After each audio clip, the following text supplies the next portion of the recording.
जब पूरी दुनिया अंधेरे में बस आसमान को निहार रही थी, भारत की भूमि पर एक ऋषि खड़ा था, जो तारों की भाषा पढ़ रहा था और भविष्य की गणना कर रहा था।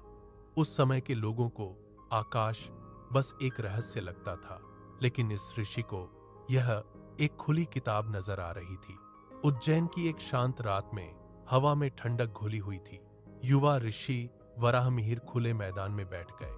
वह पूरी तरह से आकाश की ओर टकटकी लगाए हुए थे। आसमान में हजारों तारे टिमटिमा रहे थे। धुंधले आकाश में ग्रह अपने रास्ते पर धीरे धीरे घूम रहे थे। वह धीरे धीरे बुदबुदाते हुए गणना करते हैं। हर तारा एक गणित है और हर ग्रह एक गणना का सवाल।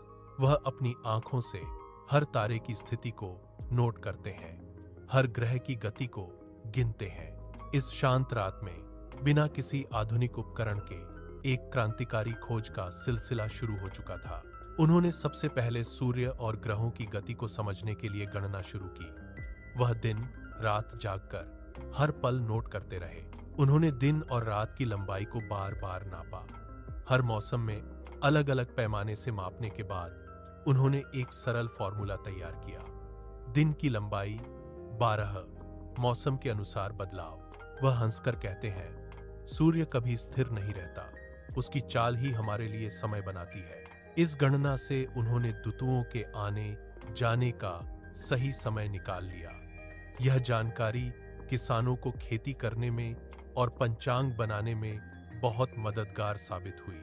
उस समय पूरी दुनिया भर के लोग पृथ्वी को सपाट मानते थे। लोगों का पक्का मानना था कि पृथ्वी के किनारे पहुंचकर कोई भी इंसान गिर जाएगा। लेकिन वराहमिहिर ने पूरी तरह से अलग बात कही।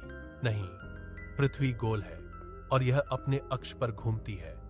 उन्होंने इसे साबित करने के लिए छाया की लंबाई का उपयोग किया। उन्होंने देखा कि सुबह और शाम में किसी भी वस्तु की छाया लंबी होती है, लेकिन दोपहर में वह छोटी हो जाती है। अगर पृथ्वी वास्तव में सपाट होती तो छाया की लंबाई कभी नहीं बदलती। इस तरह उन्होंने हजारों साल पहले ही पृथ्वी के घूमने की अवधारणा दे दी, जो उस समय के लिए एक बड़ी क्रांति थी। वराहमिहिर ने अपना पूरा ज्ञान एक किताब में इकट्ठा किया, जिसका नाम पंच सिद्धांतिका है। इस किताब में 5 अलग अलग महत्वपूर्ण सिद्धांत शामिल किए गए। सूर्य सिद्धांत से ग्रहों की गति की गणना, रोमक सिद्धांत से विदेशी विद्वानों की खोज का समायोजन, वशिष्ठ सिद्धांत से नक्षत्रों की स्थिति का गणित और प्राचीन ऋषियों के ज्ञान का